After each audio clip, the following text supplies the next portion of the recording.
Borderlands pre-sequel is the newest installation in the Borderlands franchise. It takes place between Borderlands 1 and Borderlands 2. It kind of fills in some of the gaps on what happened between those two games, because when you start Borderlands 2, it's clear that there's been a lot of time that's transpired and that there are a lot of things that have happened.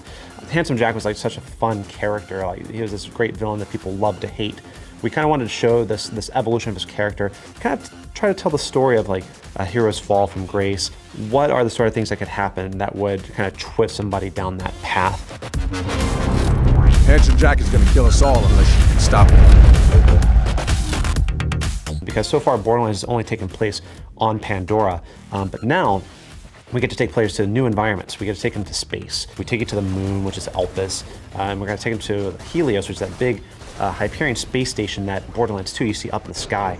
And we knew that players were really going to want to make it there, and you get to see some really cool creatures that have some really interesting attacks. We're kind of really pushing what we can do with the gear system and having things like cryo elemental and lasers that have all these really cool effects on them, that also have these really interesting ways that they interact with enemies, because you can freeze enemies, you can shatter them. Whenever they're flying above you, if you freeze them, you can basically use them as a new kind of attack so that they fall on enemies. We have all these different things that we're introducing to the game to really kind of mix it up and have some really cool combat, some really cool gear. I think Borderlands as a franchise is so special because we have these very compelling characters that you interact with and even that you get to play as.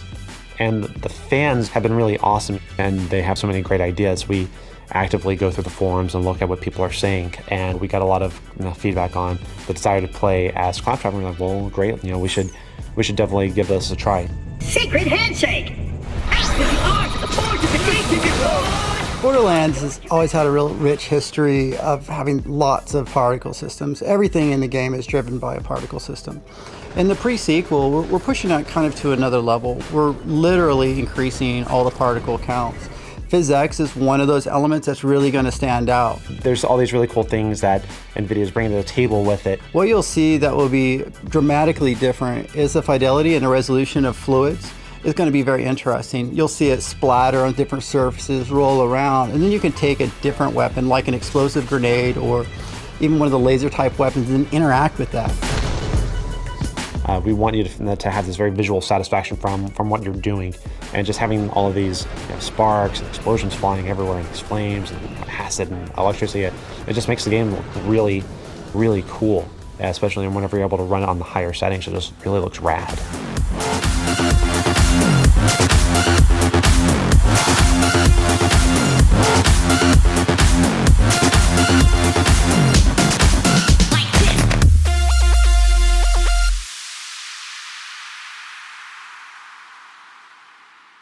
You coming? Secret handshake!